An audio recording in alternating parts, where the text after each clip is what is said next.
Aqui no meu restaurante, gente pobre não entra. Ainda mais fedida, toma esse banho pra ver se melhora.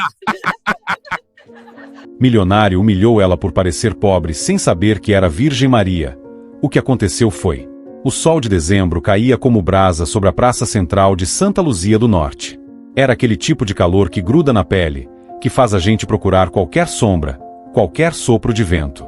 No meio daquela fornalha, o restaurante Palácio dos Sabores parecia um castelo de vidro e mármore, ar-condicionado gelado lá dentro, enquanto do lado de fora o povo suava. Cláudio Mendonça estava na porta, impecável, terno italiano que custava mais que o salário de 3 meses de um trabalhador comum. Relógio suíço reluzindo no pulso como troféu. Perfume caro que chegava antes dele. Ele supervisionava cada detalhe da entrada porque, naquela tarde, receberia empresários da capital. Gente importante. Gente do nível dele. 2 seguranças robustos flanqueavam a porta. Cláudio os instruíra pessoalmente. Nada de gente mal vestida por aqui hoje.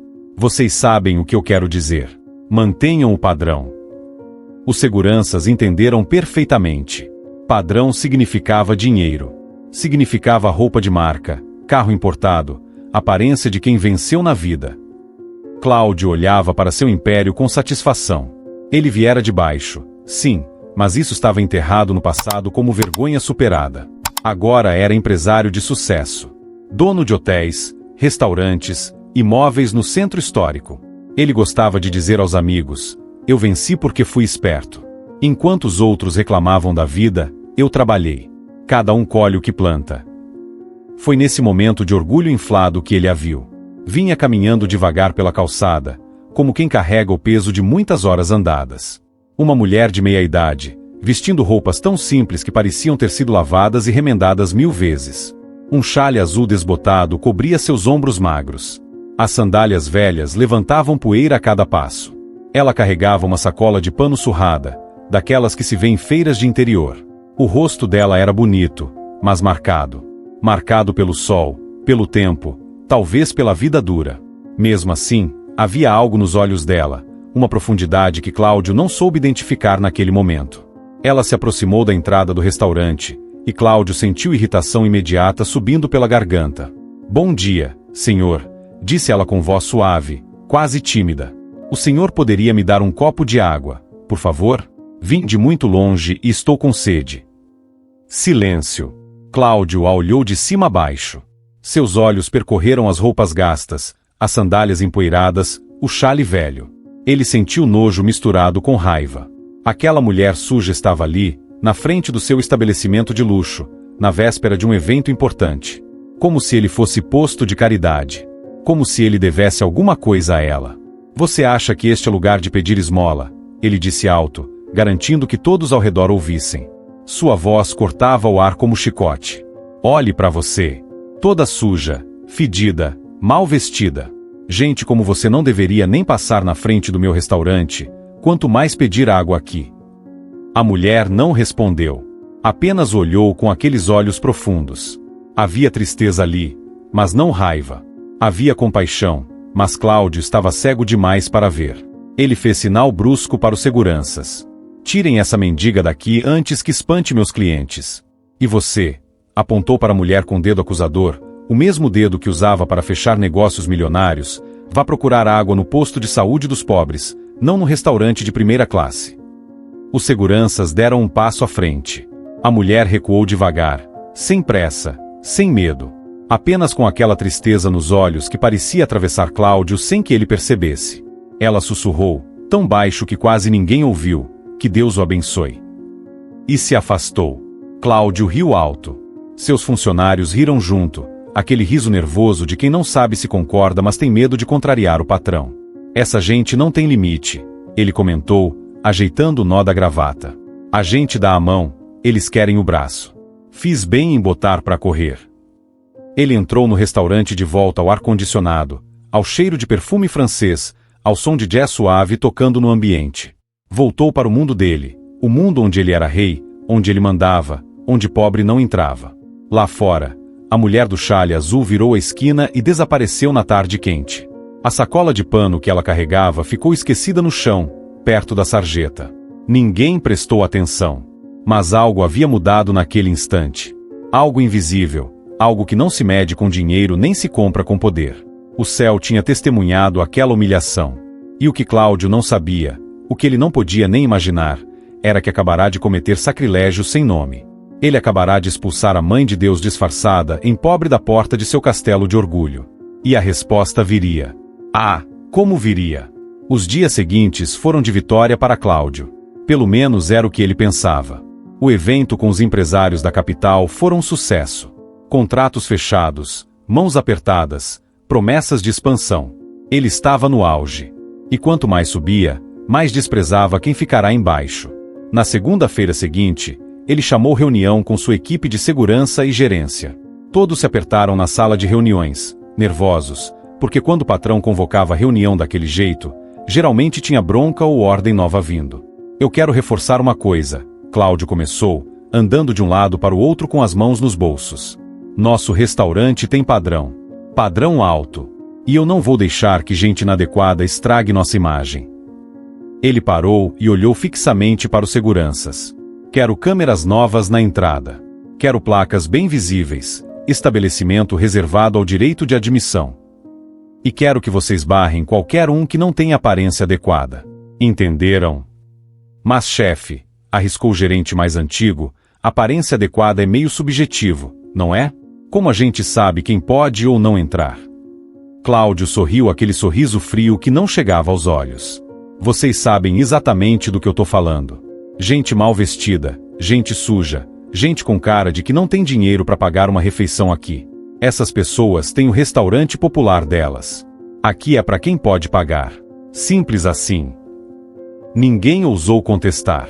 Nos dias seguintes, as placas foram instaladas. Câmeras apontadas para a calçada. E a porta do Palácio dos Sabores se fechou ainda mais para os pobres da cidade. Mas Cláudio não parou por aí. Ele começou a comprar imóveis no centro histórico, casarões antigos onde famílias humildes moravam de aluguel havia décadas. Seu plano era simples e cruel: expulsar os inquilinos pobres e transformar tudo em lojas caras, boutiques de luxo, cafés para turistas. Gentrificação, chamavam. Ele chamava de progresso. Dona Socorro foi uma das primeiras vítimas. Ela tinha 70 anos, era lavadeira a vida inteira. Morava num sobrado velho havia 40 anos, pagando aluguel pontualmente todo mês para o antigo dono. Quando Cláudio comprou o imóvel, a primeira coisa que fez foi enviar notificação de despejo. Tenho planos para este lugar, dizia o documento frio. Desocupação em 30 dias. Dona Socorro foi pessoalmente ao escritório de Cláudio, tremendo nas pernas, carregando uma sacola com todos os recibos de aluguel dos últimos 40 anos. Ela queria provar que sempre fora inquilina honesta, que merecia consideração, que precisava de mais tempo para encontrar outro lugar. Cláudio mal levantou os olhos dos papéis na mesa quando ela entrou. Senhor Cláudio, ela começou com voz embargada, eu sei que o senhor é o novo dono, mas eu queria pedir, só mais um tempo. Eu moro ali há 40 anos. Criei meus filhos ali. Não tenho para onde ir tão rápido. Ele finalmente olhou para ela. E riu. Riu na cara daquela mulher de 70 anos que lavara roupa a vida inteira para sobreviver. O mundo é dos espertos, vovó, ele disse com desprezo. Você teve 40 anos para comprar sua casa e não comprou.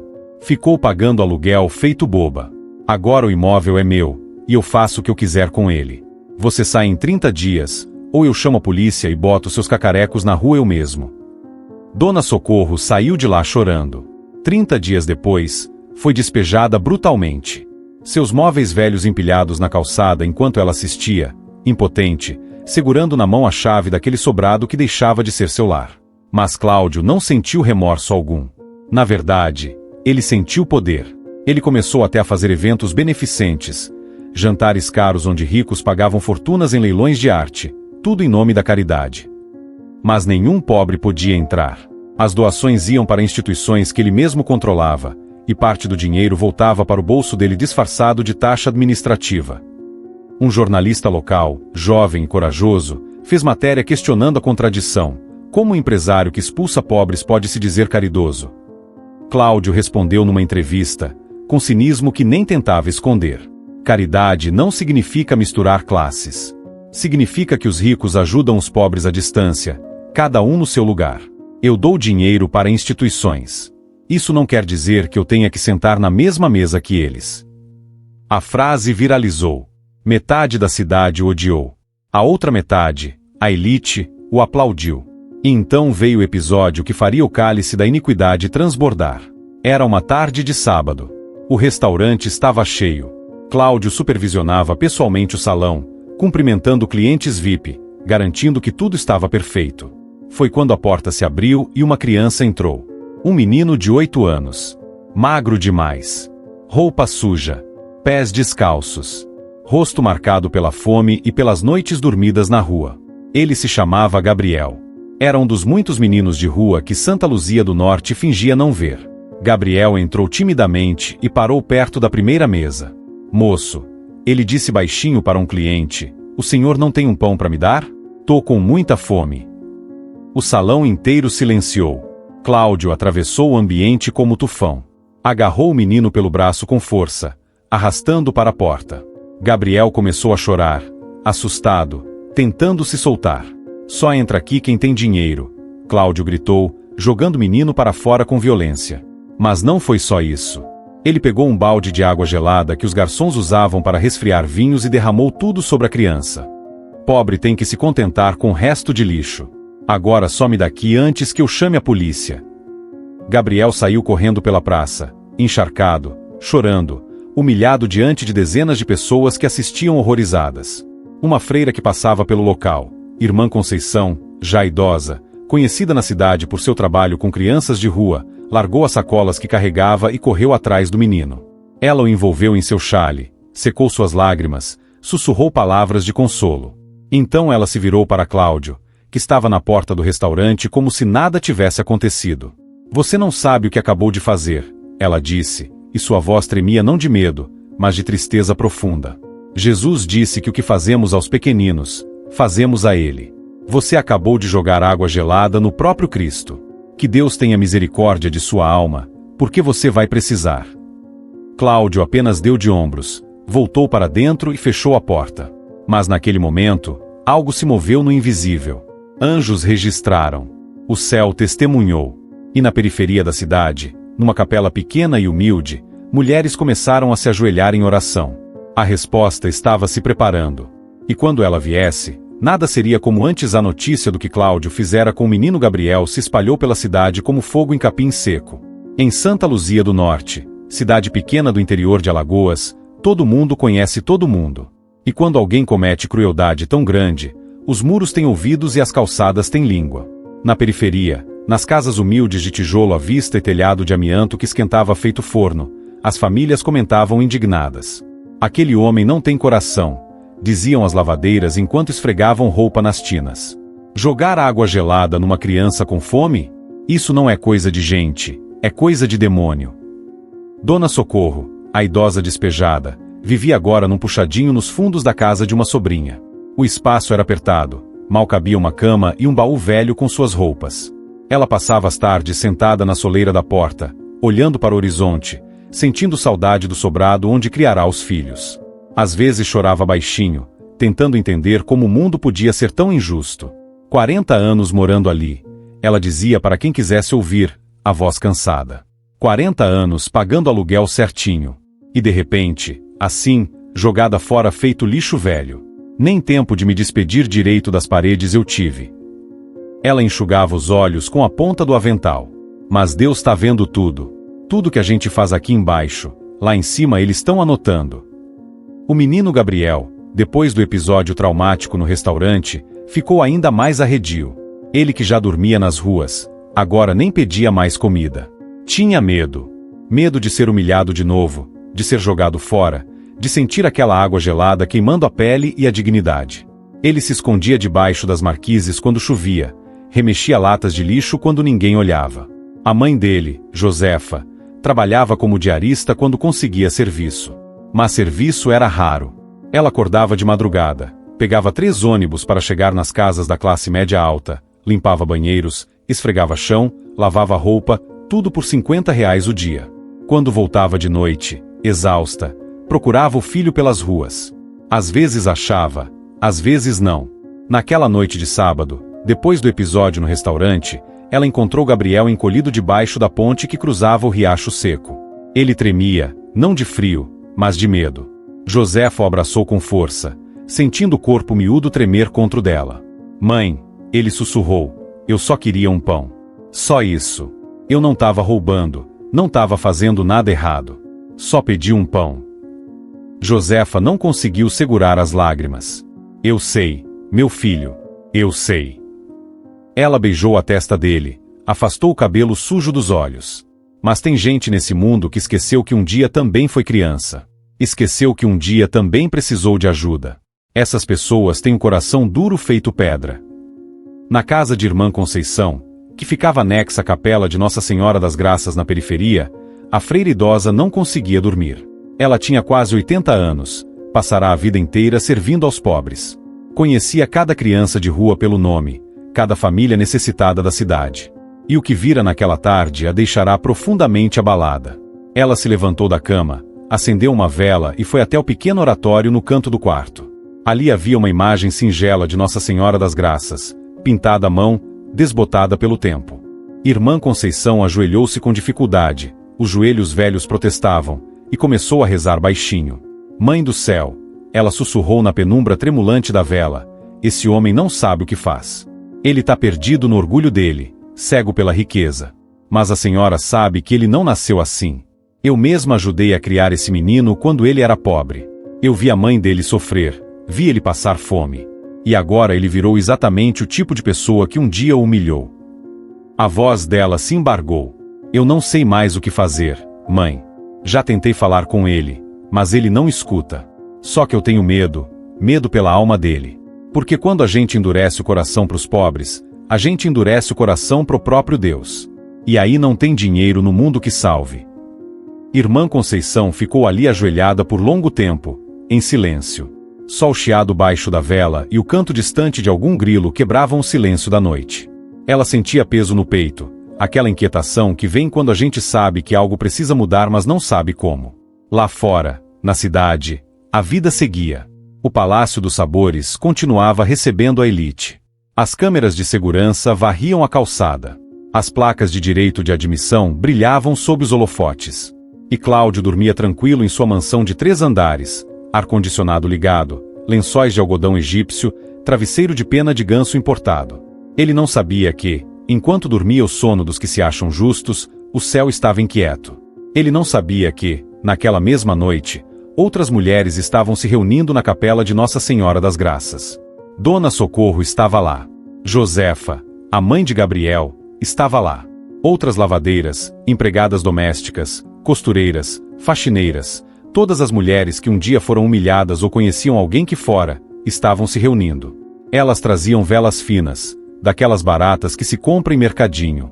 Traziam terços velhos, gastos de tanto rezar. Traziam fé simples mas firme, aquela fé de quem não tem mais nada a oferecer além da própria oração. E ali, naquela capela pequena e pobre, com paredes descascadas e bancos de madeira remendados, elas se ajoelharam diante da imagem centenária de Nossa Senhora das Graças. A imagem era simples, tinha até uma rachadura no rosto, consertada com cola, mas os olhos pintados pareciam olhar para cada uma delas com compaixão infinita. Irmã Conceição acendeu as velas, uma por uma. A luz fraca dançava nas paredes, projetando sombras que se moviam como se estivessem vivas.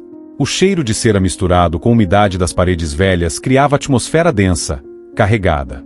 Irmãs, começou Irmã Conceição, e sua voz era baixa mas firme, a gente tá aqui hoje porque não aguenta mais. Não aguenta mais ver nossos filhos com fome. Não aguenta mais ser tratada feito lixo.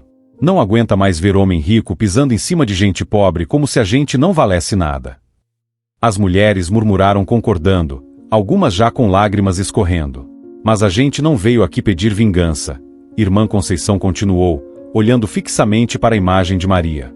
A gente veio pedir justiça. E justiça de Deus não é destruição. É transformação. É abrir os olhos de quem tá cego. É amolecer o coração de quem tá duro. Dona Socorro se levantou devagar e se aproximou do altar. Ela trazia nas mãos uma sacola de pano surrada. Irmã, ela disse com voz trêmula, eu achei isso na calçada na frente do restaurante do Cláudio. No dia em que aquela mulher pobre foi expulsa de lá. A mulher que pediu água e ele humilhou. Ela abriu a sacola e tirou de dentro um xale azul desbotado. O mesmo xale que a misteriosa mulher usava. Eu ia devolver para ela, Dona Socorro explicou, mas nunca mais vi a mulher. Parece que ela sumiu. Então trouxe para cá, achei que a senhora podia dar para alguma outra pessoa que precisasse. Irmã Conceição pegou o xale nas mãos. Era tecido velho, simples, do tipo que se vê em qualquer feira. Mas quando ela o desdobrou completamente, algo impossível aconteceu. O xale começou a brilhar. Não era a ilusão da luz das velas. Era a luz própria, suave, dourada, que emanava do próprio tecido. E junto com a luz, veio perfume. Perfume de rosas frescas, impossível, inconfundível, enchendo toda a capela pequena. As mulheres se entreolharam, assustadas, incrédulas. Dona Socorro deixou cair a sacola vazia no chão. Irmã Conceição segurou o xale com as duas mãos e, devagar, caiu de joelhos. Meu Deus do céu! Ela sussurrou, e sua voz tremia. Era ela. A mulher que ele expulsou. Era a própria Virgem Maria. O silêncio que se seguiu era pesado, denso, sagrado. Ninguém ousava falar. Apenas olhavam para aquele xale brilhando suavemente nas mãos da freira, sentindo o perfume impossível invadir seus pulmões, suas almas. E então, como se uma comporta tivesse se aberto, todas começaram a chorar. Não era choro de tristeza. Era choro de reconhecimento, de confirmação, de certeza absoluta de que o céu tinha visto tudo, que Deus não estava distante, que a Mãe Santíssima tinha vindo até ali, disfarçada em pobre, para testar os corações. E o coração de Cláudio Mendonça tinha sido pesado na balança divina e achado em falta. A oração que se seguiu não foi ensaiada. Brotou espontânea, urgente, do fundo daquelas almas cansadas mas ainda cheias de fé. E naquela noite pequena e humilde, o céu se inclinou para ouvir. As velas na capela tremulavam como se uma brisa invisível as tocasse, embora todas as portas e janelas estivessem fechadas.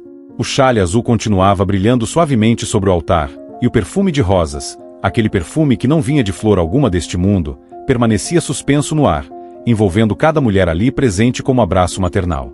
Irmã Conceição, ainda de joelhos, estendeu as mãos trêmulas em direção à imagem de Nossa Senhora das Graças.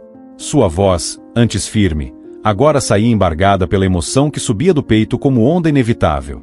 Mãe Santíssima, ela começou, e cada palavra parecia custar esforço, como se fosse arrancada de lugar profundo. Senhora dos pobres e humilhados, dos que não têm voz, dos que são pisados pelo mundo, a gente está aqui diante da Senhora com o coração partido. As outras mulheres se ajoelharam também. Josefa, a mãe de Gabriel, apertava nas mãos um terço velho, passando as contas entre os dedos calejados pelo trabalho. Dona Socorro chorava baixinho, segurando a ponta do xale que brilhava. Outras mulheres, eram quase 20 ali, fecharam os olhos e inclinaram a cabeça, cada uma carregando sua própria dor, sua própria história de humilhação. A gente reconheceu, mãe. Irmã Conceição continuou, e agora as lágrimas escorriam livremente pelo rosto enrugado. Aquela mulher que ele expulsou da porta do restaurante, aquela mulher que ele chamou de suja, de fedida, de mendiga, era a Senhora. Era a própria Mãe de Deus caminhando no meio da gente. Um soluço atravessou o grupo. Dona Socorro falou, a voz mal saindo. Eu vi quando aconteceu, mãe. Eu estava passando na praça. Vi quando a senhora pediu água e ele negou. Vi quando ele mandou os seguranças expulsarem a senhora. E eu não fiz nada. Não tive coragem de enfrentar ele. Me perdoe, mãe. Me perdoe por ter sido covarde. Não, Irmã Conceição disse com firmeza, se virando para Dona Socorro. A gente não é covarde. A gente é pobre.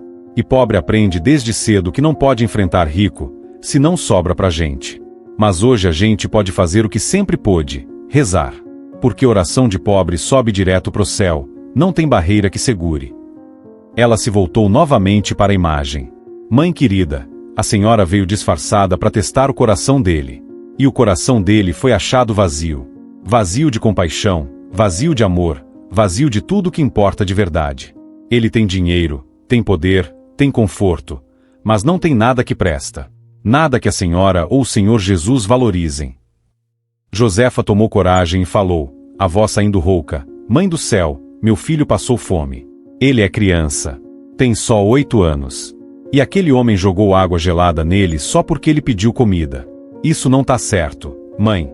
Isso não pode ficar assim. Mas a gente não tá pedindo vingança.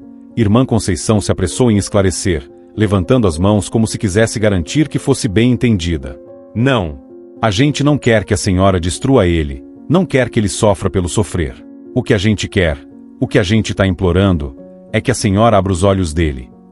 Ela respirou fundo, procurando as palavras certas. Faça ele ver, mãe. Faça ele lembrar que um dia ele também foi pobre. Que a mãe dele também lavou roupa para os outros. Que ele também foi criança com fome. Faça ele lembrar que teve gente boa que ajudou ele a subir na vida. E agora ele virou exatamente o tipo de pessoa que um dia o humilhou. O silêncio que se seguiu era denso, carregado. Só se ouvia o choro baixo de algumas mulheres e o chiado suave das velas queimando. Mãe, Irmã Conceição prosseguiu, e agora sua voz ganhava tom de súplica urgente. A senhora que é mãe de misericórdia, que nunca abandona ninguém, que sempre dá mais uma chance, dê uma última chance para ele. Mostre para ele que riqueza sem compaixão é maldição, não é bênção. Mostre que desprezar os pobres é desprezar o próprio Jesus, que nasceu pobre numa manjedoura. Dona Socorro ergueu o xale brilhante nas mãos, como se oferecesse de volta à sua dona legítima. Isso aqui é da senhora, mãe. A senhora deixou cair quando foi embora. É sinal de que a senhora esteve mesmo aqui. De que a gente não tá imaginando coisa. De que o céu tá atento, tá vendo tudo. As mulheres começaram a rezar juntas, um murmúrio baixo e fervoroso de ave-marias que se entrelaçavam umas nas outras. Não era reza decorada, mecânica. Era súplica que saía do fundo da alma, cada palavra carregada de dor e esperança misturadas. E então algo aconteceu. As velas da capela, todas elas, ao mesmo tempo, explodiram em chama alta e intensa. Não era fogo natural. Era luz que não queimava, que não fumegava, que apenas brilhava com força impossível. O ambiente inteiro ficou iluminado como se fosse meio-dia, mas a luz era branda, não machucava os olhos. O perfume de rosa se intensificou tanto que algumas mulheres precisaram apoiar uma na outra, tontas, tomadas por aquele aroma que parecia penetrar não só nas narinas mas na própria alma.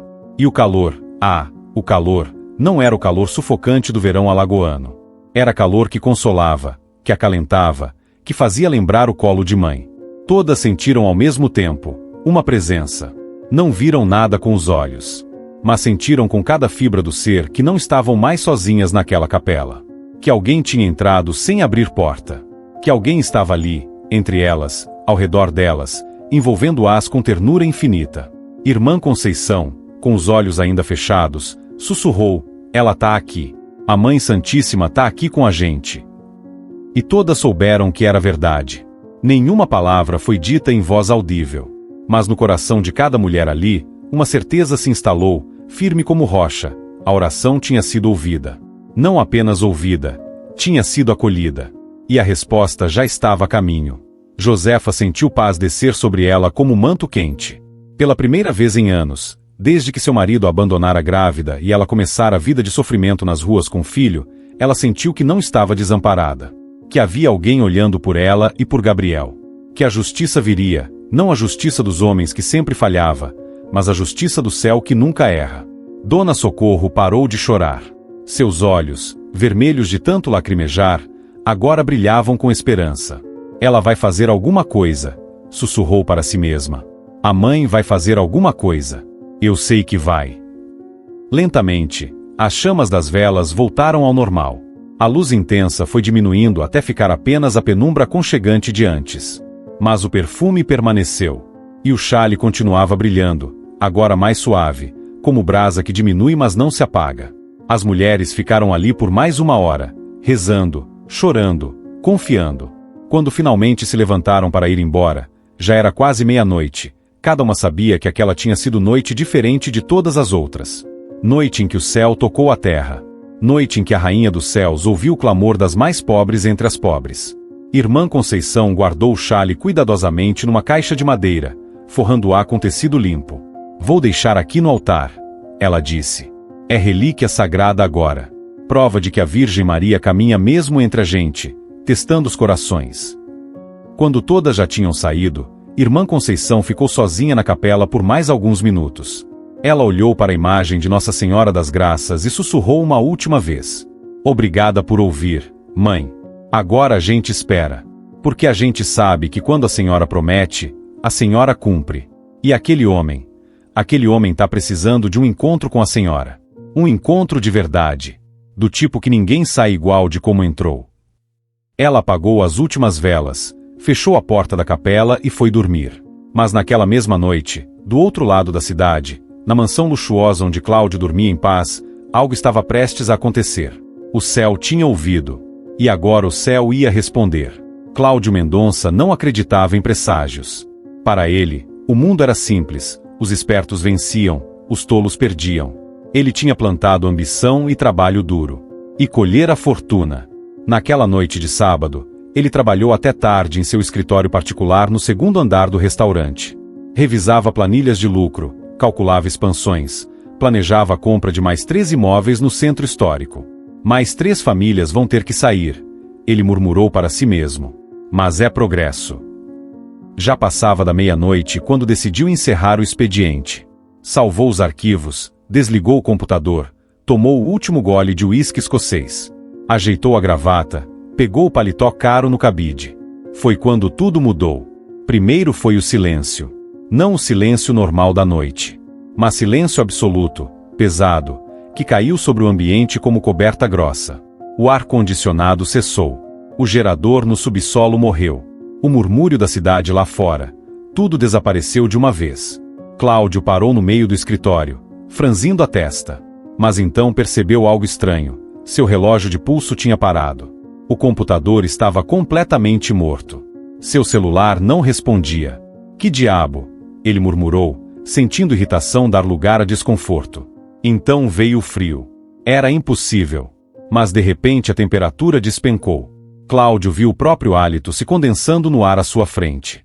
Ele esfregou os braços, sentindo arrepios percorrerem a pele.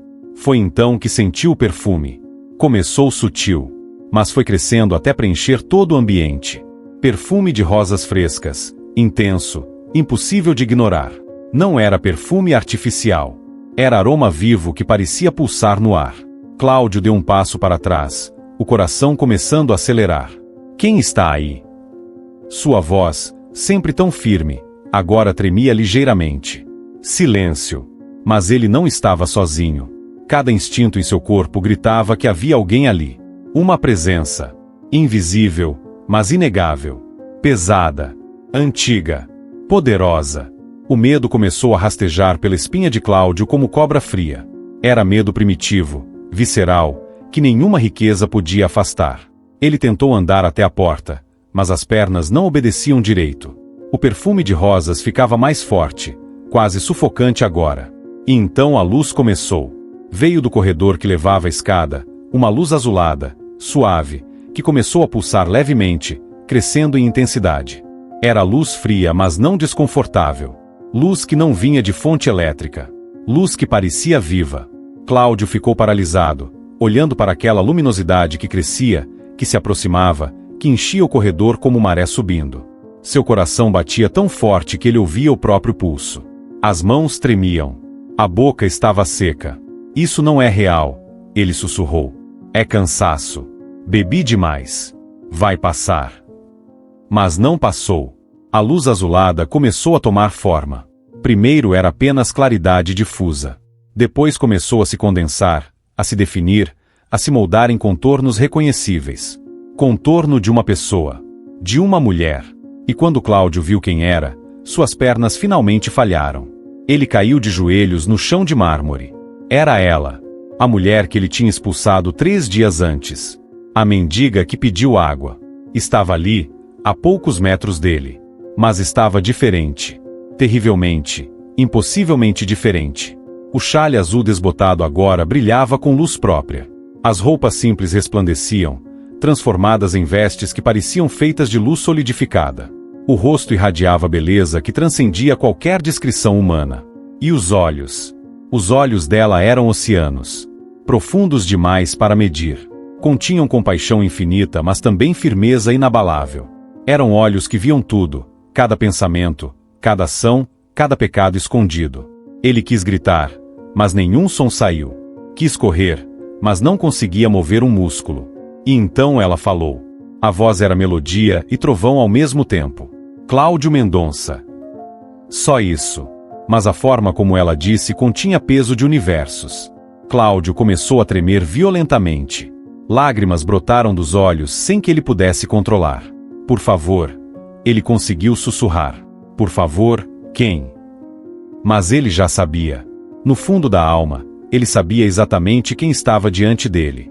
A mulher deu um passo à frente, e a luz que emanava dela encheu todo o escritório. Ela estava prestes a falar novamente. E Cláudio sabia que o que ela estava prestes a dizer mudaria tudo. Ele estava no diante do tribunal divino. E o julgamento estava prestes a começar. A Virgem Maria permaneceu ali, envolta em luz que não vinha de fonte terrena. Ela não se moveu, mas sua presença preenchia cada centímetro daquele escritório luxuoso, tornando tudo absolutamente insignificante. Quando ela falou novamente, sua voz era firme mas carregada de tristeza maternal. Cláudio Mendonça. Você me expulsou de seu restaurante há 3 dias.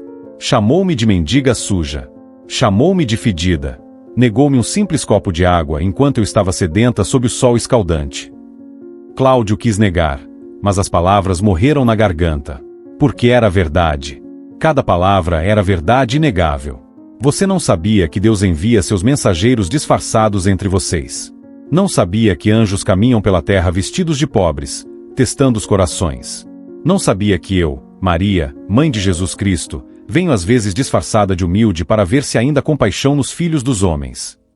Ela parou a poucos passos dele. Eu sou Maria, mãe do Salvador, rainha do céu e da terra. E vim disfarçada para testar seu coração. Vim como vim tantas vezes ao longo dos séculos, como pobre, como necessitada, como pequena, para ver se você reconheceria meu filho nos mais humildes. Lágrimas escorriam pelo rosto de Cláudio. Mãe Santíssima, ele conseguiu gaguejar. Eu não sabia que era senhora. Mas deveria saber, ela o interrompeu, e havia firmeza na voz. Porque meu filho ensinou claramente, tive fome e me destes de comer. Tive sede e me destes de beber. Quando você nega água aos sedentos, nega ao próprio Cristo. Quando expulsa os pobres, expulsa a Sagrada Família que também foi pobre, que também conheceu a dor de portas fechadas. Ela ergueu a mão direita. Você pensa que riqueza é sinal de bênção divina? Que pobreza é castigo? Meu filho nasceu numa estrebaria. Foi deitado numa manjedoura de animais. Eu mesma fui pobre, refugiada que fugiu para o Egito. Quando você despreza os pobres, Cláudio, você despreza a própria Sagrada Família.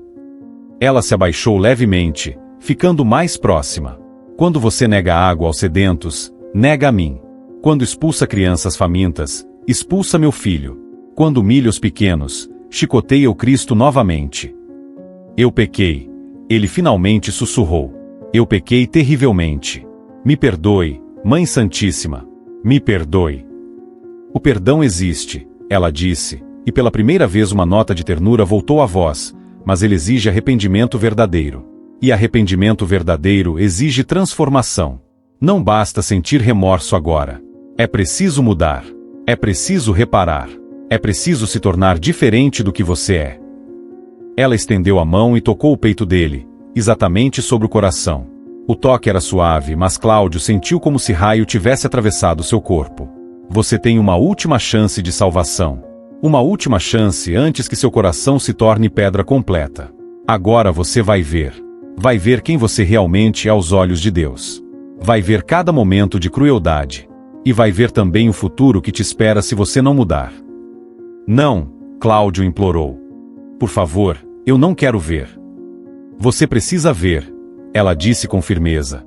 Porque apenas a verdade completa pode quebrar o orgulho completo. Ela tocou a testa dele com 2 dedos.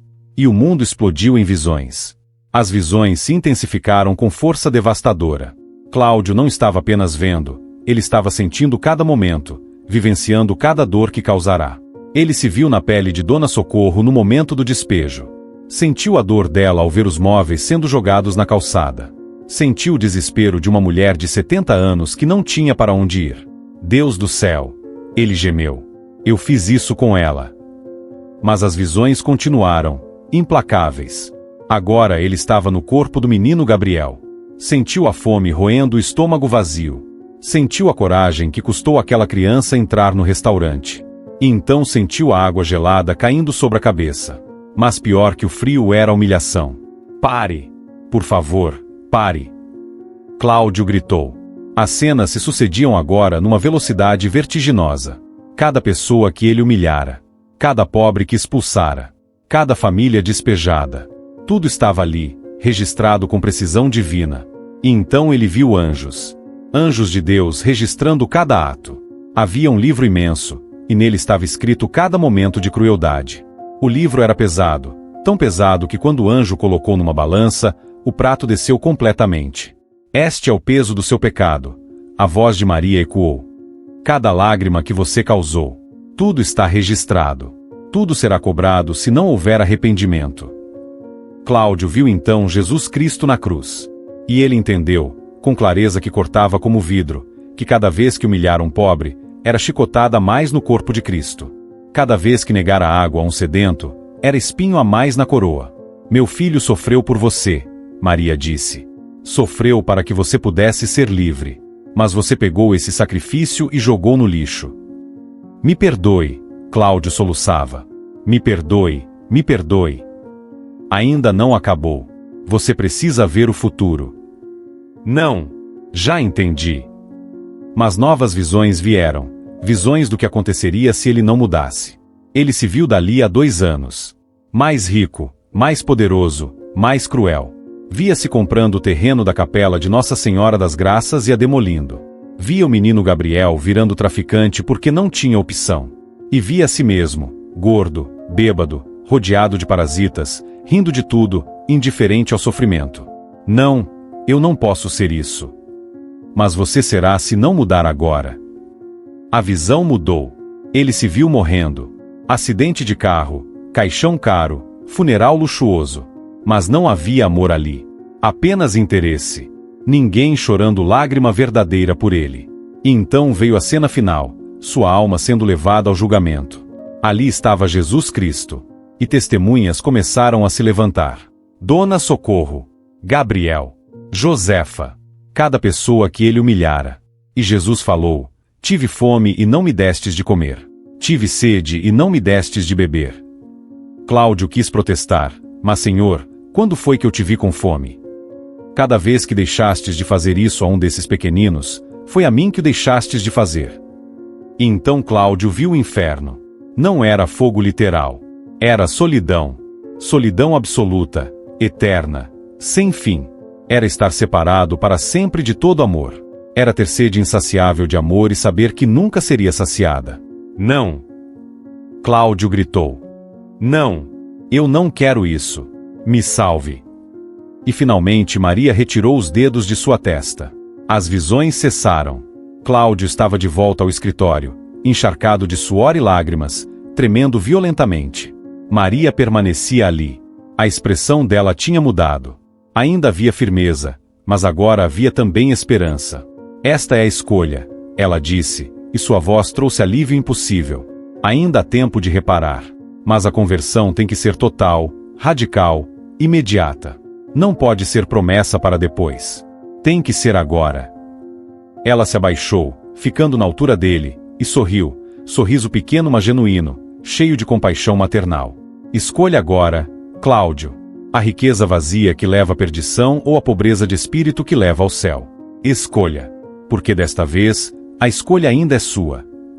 Cláudio olhou para ela. Viu naquele rosto toda a misericórdia do universo esperando. E algo quebrou dentro dele. Eu pequei. Ele gritou. Eu pequei contra o céu e contra os pobres. Eu sou monstro. Sou cruel. Ele se jogou no chão, o rosto contra o mármore. Me perdoe, Mãe Santíssima. Eu vou mudar. Juro que vou mudar. Me mostre o que fazer. Qualquer coisa. Só não me deixe virar aquilo que eu vi. Maria se levantou. A luz pulsou mais forte. Levanta, filho. Levanta e comece a reparar. Comece agora. Vá até cada pessoa que você feriu e peça perdão. Devolva o que roubou. Alimente quem você deixou com fome. Abra as portas que você fechou. Ela começou a se afastar. Eu estarei observando. E quando você servir o último dos meus pequeninos com amor verdadeiro, eu voltarei. Não para julgar, mas para abraçar. E então ela desapareceu. Tudo voltou ao normal. Tudo, exceto Cláudio. Ele ficou ali no chão, chorando. Quando finalmente se levantou, cambaleando, ele não era mais o mesmo homem. Eu tenho que consertar, ele sussurrou. Eu tenho que consertar tudo. A conversão verdadeira tinha começado. O sol ainda não tinha nascido quando Cláudio desceu as escadas com pernas bambas. Ele chegou à cozinha do restaurante e olhou ao redor. As geladeiras enormes estavam cheias de alimentos caros. Salmão importado, carnes nobres, queijos franceses, vinhos caríssimos. E ele lembrou do menino Gabriel pedindo um pão. Um simples pão. Meu Deus, ele sussurrou. O que eu me tornei? Ele começou a tirar coisas das geladeiras. Pães, frios, frutas. Encheu 6 caixas grandes. Comida que seria jogada fora. Comida que poderia alimentar dezenas de famílias. Carregou tudo até o carro e começou a dirigir pelas ruas vazias. Sabia onde precisava ir primeiro. 20 minutos depois, parava debaixo da ponte onde Gabriel costumava dormir. Ali, encolhidos contra a parede, estavam mãe e filho. Josefa tinha o menino abraçado, tentando aquecê-lo. Cláudio desceu carregando uma caixa. Suas mãos tremiam. O som acordou Josefa. Quando viu quem era, o medo se transformou em ódio justificado. Sai daqui. Você já não fez mal suficiente. Cláudio parou a alguns metros. Colocou a caixa no chão. E então se ajoelhou. Ali mesmo, no chão sujo debaixo da ponte, ele se ajoelhou. Josefa, eu sei que você não tem motivo nenhum para me ouvir, mas eu preciso pedir perdão. Ela olhava com desconfiança, sem responder. Eu joguei água gelada no Gabriel. Ele pediu comida e eu fui monstro. O que eu fiz foi imperdoável. Gabriel acordou e quando viu quem era, se encolheu contra a mãe, os olhos arregalados de medo. E aquele medo foi punhalada no peito de Cláudio. Gabriel, eu te machuquei. Te humilhei. Mas você vale. Vale mais que todo o meu dinheiro. E eu tô pedindo perdão. Não sei se você consegue me perdoar. Mas tô pedindo. Eu trouxe comida. Tem mais 6 caixas no carro. E eu quero pagar os estudos do Gabriel. Escola particular, material, tudo. Até a universidade. Não é esmola. É obrigação. Josefa olhou para os cartões que ele estendia, para a caixa de comida. Por quê? Por que agora? Eu tive um encontro com alguém muito importante. Alguém que me mostrou quem eu realmente sou. E eu não gostei do que vi. Então agora eu preciso mudar. O menino Gabriel sussurrou algo no ouvido da mãe. Meu filho perguntou se você vai jogar água nele de novo. A pergunta foi soco no estômago. Não. Nunca mais, Gabriel. Eu juro. E se algum dia você tiver sede, pode vir no meu restaurante. As portas vão estar sempre abertas. Josefa estendeu a mão e pegou os cartões. Eu vou aceitar. Mas não por mim. Por ele. Porque meu filho merece ter chance na vida. Mas você tem que cumprir. Vou cumprir. Eu juro por tudo que é sagrado. Ele trouxe todas as caixas de comida. Depois dirigiu até o bairro onde Dona Socorro morava, no puxadinho apertado. Bateu na porta às 6 da manhã. Dona Socorro o recebeu com desconfiança. Mas ele se ajoelhou novamente. Dona Socorro, eu vim devolver o que roubei da senhora. O apartamento onde a senhora morava, ele ainda está vazio. E eu vou dar ele para a senhora. A escritura vai ser passada pro nome da senhora. De graça. Pro resto da vida. E aqui tem dinheiro para a senhora reformar. Dona Socorro começou a chorar. A Virgem Maria ouviu a gente. Ela ouviu mesmo. Cláudio se lembrou da aparição. Sim. Ela ouviu. E ela veio. E ela me mostrou o monstro que eu tinha virado. Ela apertou as mãos dele. Eu perdoo. E que Deus te abençoe e te ajude a se manter nesse caminho novo. Quando Cláudio saiu daquela casa, o sol já estava alto. E ele, pela primeira vez em décadas, sentia paz começando a brotar em seu peito. A conversão estava apenas começando. E o teste maior ainda viria. Quando o Palácio dos Sabores abriu suas portas naquela manhã de segunda-feira, os funcionários encontraram cena que nunca imaginaram ver.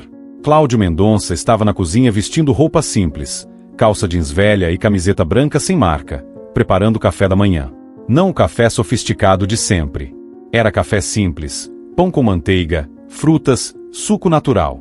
Comida de gente comum para gente comum. Bom dia, ele disse quando o gerente entrou, boquiaberto. Chama todo mundo aqui. Preciso falar com vocês. Em 15 minutos, toda a equipe estava reunida na cozinha. Todos olhavam para o patrão com mistura de confusão e medo. Quando Cláudio convocava a reunião daquele jeito, geralmente significava demissão ou bronca pesada. Eu preciso pedir perdão a vocês, Cláudio começou, e o silêncio se tornou absoluto. Perdão por ter criado ambiente de crueldade neste lugar. Por ter ensinado vocês a tratarem pobres como lixo. Por ter colocado vocês na posição de terem que humilhar pessoas famintas só para manter o emprego. Os funcionários se entreolharam, sem saber como reagir. Era pegadinha? O que estava acontecendo? A partir de hoje, tudo vai mudar. Metade do restaurante vai ser transformada em espaço popular onde pessoas de rua, desempregados, qualquer um que tiver fome vai poder entrar e comer de graça. Sem perguntas. Sem julgamento. Sem humilhação. A cozinheira mais antiga, Dona Maria, começou a chorar. Senhor Cláudio, o senhor não sabe como eu sofria tendo que jogar comida boa no lixo todo dia enquanto sabia que tinha criança passando fome lá fora. Agora não vai mais ter desperdício, Cláudio disse, colocando a mão no ombro dela.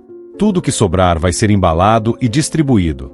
E vamos cozinhar mais, não menos. Muito mais. Porque agora a gente não está servindo só clientes. A gente está servindo irmãos. Ninguém saiu. Alguns porque precisavam do emprego.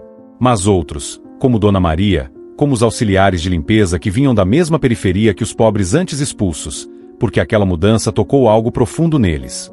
Naquela mesma manhã, Cláudio foi pessoalmente à capela de Nossa Senhora das Graças. Irmã Conceição estava no altar organizando flores murchas num vaso rachado. Quando viu quem entrava, se virou devagar, o rosto marcado por desconfiança justificada. Cláudio caminhou até parar na frente dela.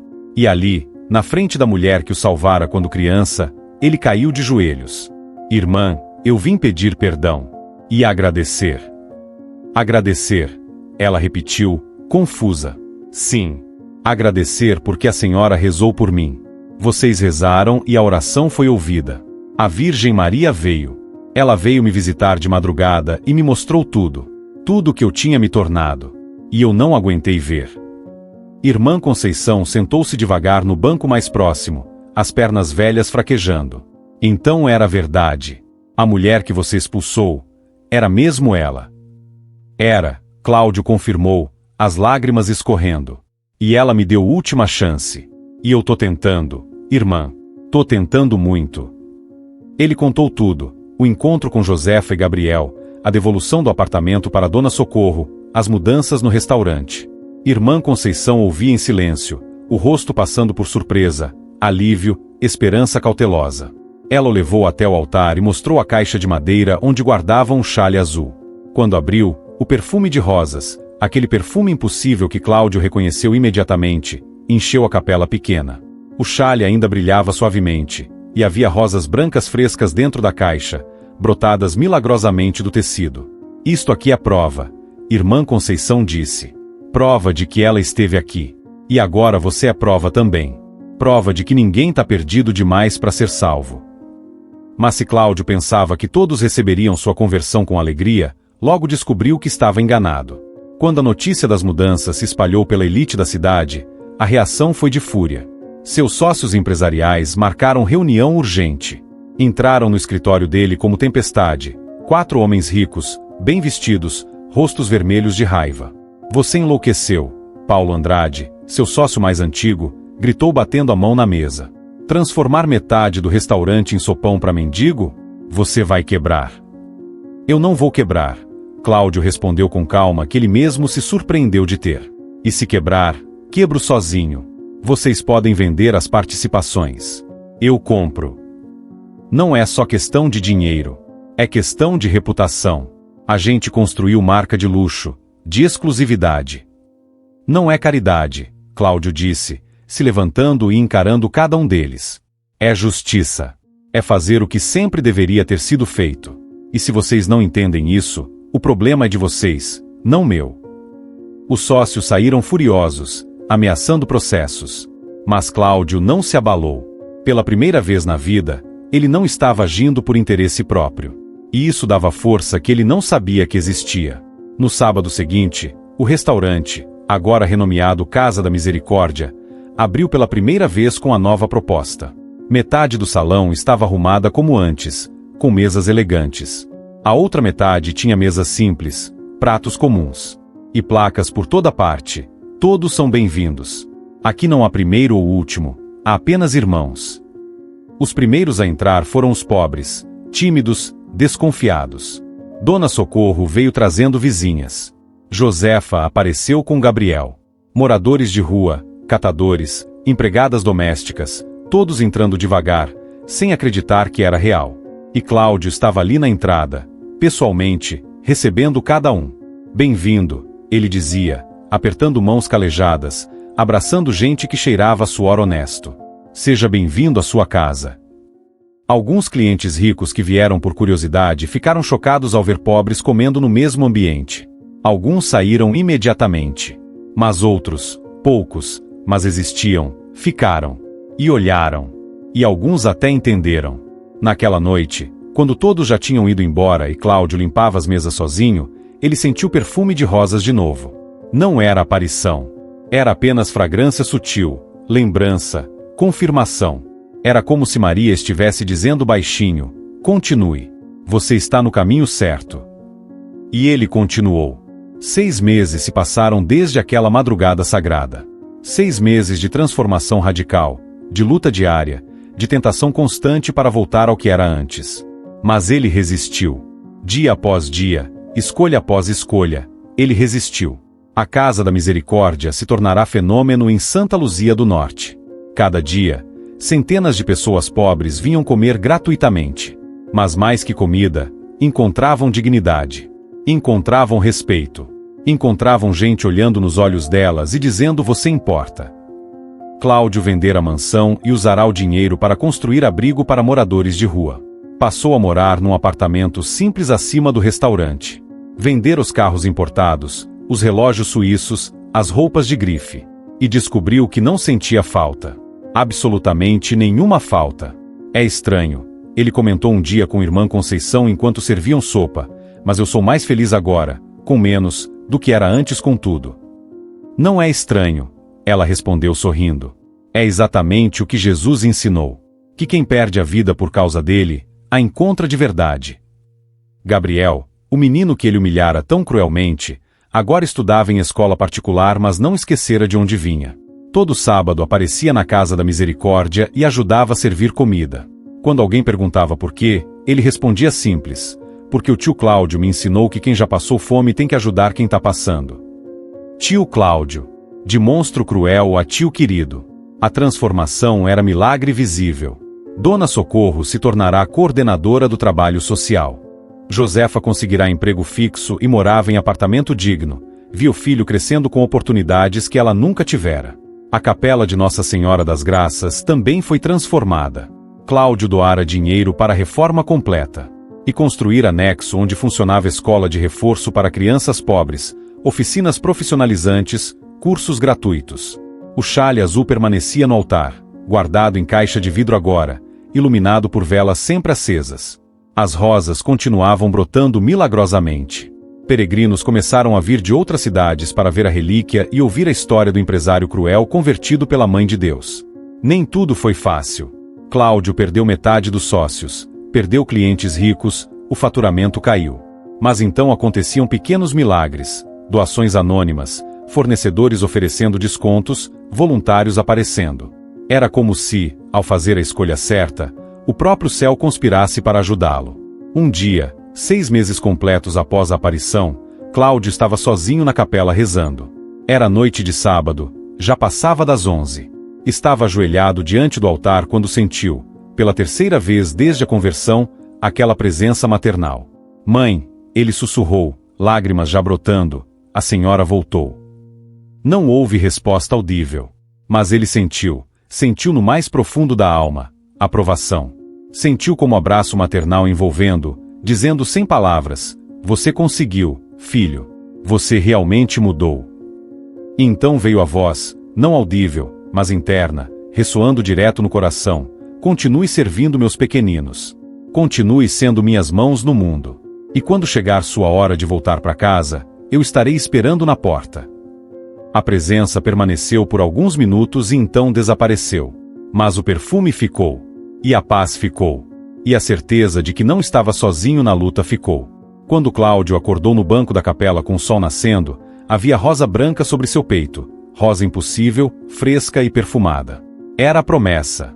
Promessa de que a conversão verdadeira nunca é abandonada pelo céu. A história da transformação de Cláudio se espalhou por todo o estado e além. Jornalistas vieram entrevistar. Canais religiosos fizeram reportagens. E onde quer que a história chegasse, corações eram tocados. Outros empresários começaram a repensar suas práticas. Outras pessoas ricas começaram a olhar para os pobres com olhos diferentes. Cláudio dava testemunho sempre que pediam. Não escondia nada. Contava sobre sua crueldade passada, sobre a humilhação que infligira aos pobres, sobre o momento em que expulsara a própria Mãe de Deus. Eu era monstro, ele dizia sempre. Mas a Virgem Maria não desistiu de mim. Ela veio, me mostrou a verdade, me deu chance de mudar. E eu mudei. Não porque sou forte, mas porque a graça de Deus é mais forte que qualquer pecado. E concluía com as palavras que se tornaram seu lema de vida: a Virgem Maria caminha entre nós disfarçada nos pobres. As aparências enganam, mas o coração revela. E nenhuma riqueza vale mais que um coração capaz de reconhecer Deus disfarçado nos mais humildes. Na entrada da Casa da Misericórdia, a placa continuava lá: aqui a Mãe de Deus veio disfarçada de pobre e foi expulsa. Que nunca mais ninguém seja rejeitado por aparentar pobreza, pois podemos estar rejeitando anjos, santos ou a própria Rainha do Céu. A conversão estava completa, mas a missão estava apenas começando. A história de Cláudio Mendonça não é apenas dele. É de cada um de nós que às vezes esquece de olhar com compaixão para quem sofre. É de cada um que às vezes julga pela aparência, que às vezes endurece o coração, que às vezes coloca dinheiro acima de amor. É a história de tantos que se perderam no caminho da prosperidade e esqueceram que um dia também precisaram de ajuda.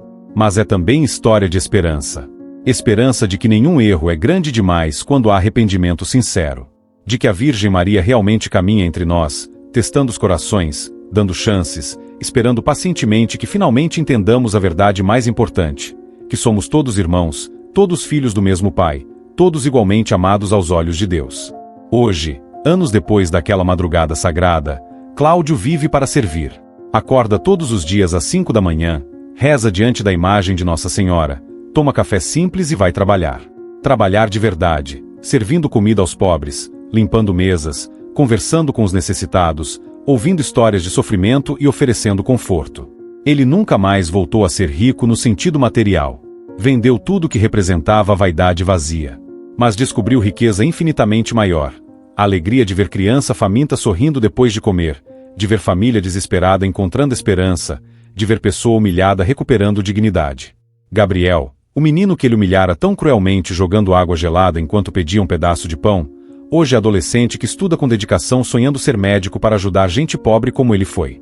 Quando alguém pergunta por que escolheu essa profissão, ele responde com simplicidade que desarma: porque o tio Cláudio me ensinou que a gente tem que devolver pro mundo o bem que recebeu. Eu recebi segunda chance quando não merecia. Agora eu quero dar segundas chances para outros. De vítima de crueldade a semente de esperança. Isso é o milagre da conversão verdadeira. Dona Socorro, a senhora de 70 anos que foi despejada brutalmente após 40 anos pagando aluguel, hoje coordena o restaurante popular da Casa da Misericórdia. Ela que perdeu seu lar agora ajuda centenas de pessoas a não perderem a esperança. Ela que chorou lágrimas amargas de injustiça agora enxuga lágrimas alheias com ternura maternal. E quando vê Cláudio carregando sacos pesados de arroz ou lavando panelas imensas ao lado dos mais humildes, ela sempre comenta com voz cheia de emoção: a Virgem Maria fez milagre grande naquele homem. Tirou pedra fria do peito dele e colocou coração de carne que pulsa de verdade. A Capela de Nossa Senhora das Graças se tornou santuário de peregrinação para pessoas de todo o Brasil. O xale azul da Virgem Maria continua exposto numa redoma de vidro no altar, iluminado por velas que nunca se apagam. E as rosas, as rosas, continuam brotando milagrosamente daquele tecido antigo, frescas e perfumadas, desafiando toda a lógica natural. São testemunho permanente de que o sobrenatural está mais perto do que imaginamos, de que o céu visita a terra com mais frequência do que percebemos, de que a Mãe de Deus realmente caminha entre seus filhos testando quem ainda tem compaixão no coração. Cláudio dá testemunho dessa transformação sempre que lhe pedem. Não esconde nada, não tenta dourar a pílula nem amenizar seus pecados passados. Conta com coragem e humildade sobre sua crueldade, sobre como desprezava pobres, sobre como expulsava famintos, sobre como humilhava necessitados. Conta sobre o momento exato em que expulsou a própria Mãe de Deus disfarçada de mendiga sedenta. Conta porque aprendeu que vulnerabilidade honesta toca corações muito mais profundamente que perfeição fingida. Eu era monstro, ele sempre diz, e sua voz carrega peso de quem sabe exatamente do que está falando. Monstro de orgulho, de egoísmo, de indiferença calculada. Eu pisava em cima dos pobres e achava que estava certo, que tinha esse direito por ser rico. Mas a Virgem Maria não desistiu de mim mesmo quando eu não merecia misericórdia alguma. Ela veio pessoalmente, me mostrou a verdade nua e crua sobre quem eu tinha me tornado, me deu chance de mudar quando era mais fácil me destruir. E eu mudei. Não porque sou forte ou bom, eu não sou nenhuma das duas coisas. Mas porque a graça de Deus é infinitamente mais forte que qualquer pecado humano. E ele sempre conclui seu testemunho com as palavras que se tornaram seu lema de vida, palavras que ecoam por auditórios lotados e igrejas silenciosas. A Virgem Maria caminha entre nós disfarçada nos pobres. Isso não é metáfora, é verdade literal. Cada vez que você olha com desprezo para um mendigo na rua, pode estar olhando diretamente para ela testando seu coração. Cada vez que você nega um copo de água a um sedento, pode estar negando a própria Mãe de Deus. Cada vez que você fecha a porta na cara de uma criança com fome, pode estar fechando a porta para Cristo. As aparências enganam sempre, mas o coração revela tudo. E nenhuma riqueza no mundo inteiro vale mais que um coração capaz de reconhecer Deus disfarçado nos mais humildes e necessitados. A verdade que permanece gravada não apenas nas paredes daquela capela humilde, mas no coração de todo aquele que ouve esta história é simples, mas profundamente transformadora. A fé e o amor verdadeiros corrigem até o mais impossível dos orgulhos. Nenhum coração está tão duro que a misericórdia divina não possa amolecer. Nenhum pecado é tão grande que o arrependimento sincero não possa apagar. E você que está ouvindo ou lendo esta história agora, não é coincidência. Talvez a própria Virgem Maria tenha colocado estas palavras no seu caminho hoje. Talvez seja um sinal, um convite, um chamado suave mas urgente para que você também olhe para sua própria vida com honestidade. Quantas vezes você passou reto por um mendigo fingindo não ver? Quantas vezes julgou alguém pela roupa velha ou pelo cheiro de quem não tem onde tomar banho? Quantas vezes fechou o coração para não sentir a dor alheia? Não estou te condenando, estou te convidando. Convidando você a fazer o que Cláudio fez, escolher mudar. Escolher ver Cristo nos pobres. Escolher abrir o coração mesmo quando é mais fácil fechar. Porque a conversão verdadeira sempre começa com uma escolha simples, a escolha de amar. Se esta mensagem tocou seu coração de alguma forma, se você sentiu algo se movendo dentro de você enquanto ouvia esta história, escreva amém nos comentários. Não é superstição, é compromisso. É você dizendo pro céu, eu ouvi, eu entendi, eu quero mudar também. Às vezes um simples amém sincero é o começo de uma transformação que você nem imagina que seja possível. É a primeira rachadura no muro do orgulho. É a primeira lágrima que lava a sujeira da indiferença. Compartilhe essa história com alguém que você sabe que precisa ouvir isso. Pode ser aquele parente rico que trata a empregada com desprezo. Pode ser aquele amigo que reclama de pobre pedindo esmola. Pode ser você mesmo no espelho, reconhecendo que também já foi duro demais, frio demais, orgulhoso demais. Compartilhe porque histórias de conversão verdadeira são raras e preciosas, e quando uma alma se transforma, o céu inteiro se alegra. E se você quer continuar ouvindo histórias de fé que transformam vidas, histórias que nos lembram que o céu está mais perto do que pensamos e que a misericórdia de Deus nunca, jamais desiste de nós, inscreva-se no canal. Porque a missão deste canal não é entreter, é tocar corações, quebrar orgulhos, plantar esperança onde só havia desespero. Que a Virgem Maria, Mãe de Misericórdia e Refúgio dos Pecadores, abençoe você e sua família. Que ela caminhe ao seu lado todos os dias, disfarçada ou não, lembrando você sempre de que o amor é maior que o medo, de que a compaixão é mais forte que o orgulho, de que nunca é tarde demais para voltar para a casa do Pai. E que todos nós, eu, você, cada pessoa que ouviu esta história, possamos ter a coragem de reconhecer Cristo nos mais humildes, hoje, amanhã e sempre. Porque no final, quando nossa hora chegar e estivermos diante do tribunal divino, não seremos julgados pelo tamanho da conta bancária, mas pelo tamanho do coração. Amém.